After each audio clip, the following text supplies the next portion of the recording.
আজকে হচ্ছে শুক্রবার। তা শুক্রবারে আমি বৃন্দা দেবীর পুজো কিভাবে করি আর কি, কি দিয়ে করি চলো তোমাদের সাথে একটু শেয়ার করি।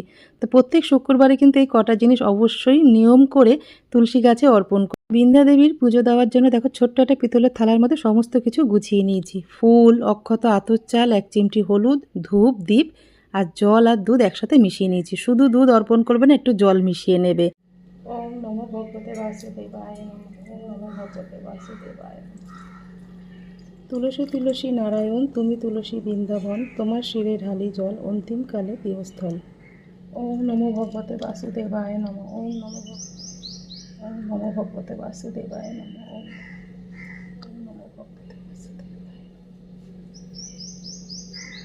হরে কৃষ্ণ কৃষ্ণ কৃষ্ণ হরে হরে, হরে রাম রাম রাম হরে হরে। শুক্রবারের সকালটা শুরু হলো আমার বৃন্দা দেবীর পুজো দিয়ে। আমি কিন্তু বেশি কিছু জানি না, যতটুকু জানি ততটুকুই তোমাদের সাথে শেয়ার করলাম। তোমাদের কেমন লাগলো অবশ্যই কমেন্টে